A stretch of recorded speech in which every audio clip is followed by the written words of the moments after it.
Après les annonces du président, les fournisseurs d'énergie font la grimace.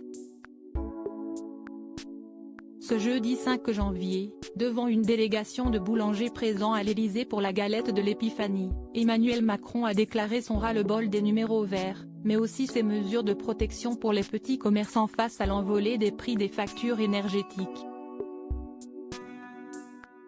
Parmi ces mesures, le président a demandé aux fournisseurs d'énergie de renégocier leurs contrats et tarifs avec les TPE pour revenir aux tarifs de référence établis par la Commission de régulation de l'énergie en fin d'année 2022, soit 285 € au mégawattheure.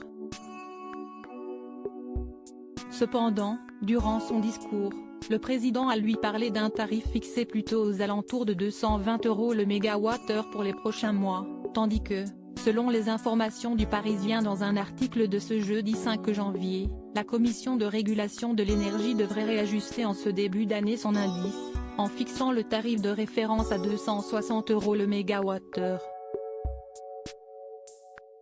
Pour un acteur de la filière de l'énergie interrogé par nos confrères du Parisien, rien n'est clair. Je suis tombé de l'armoire quand j'ai découvert cette annonce. Nous n'avions jamais entendu parler de ça.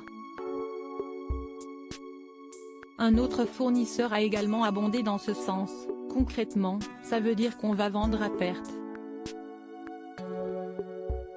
Si on s'est couvert sur un prix du MWh à 1000 € et qu'on peut le vendre au maximum à 220 €, ça veut dire que nous perdons 780 €.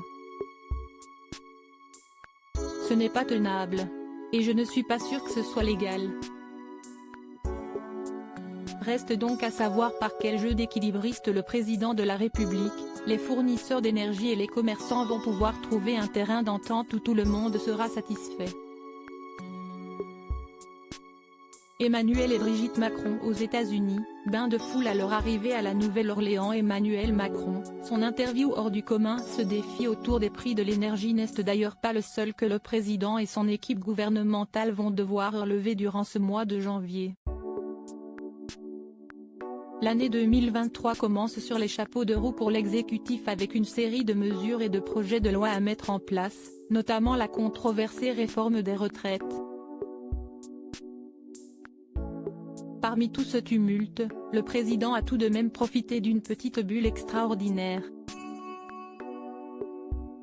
Ce samedi 7 janvier, France 2 diffuse son émission Les Rencontres du Papotin dont il a été l'invité exceptionnel.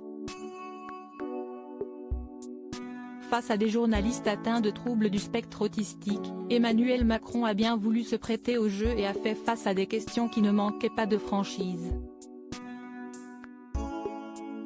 Un véritable moment d'humanité et de sincérité que le chef de l'État a l'air d'avoir apprécié. Crédit photo, Stéphane Le Mouton.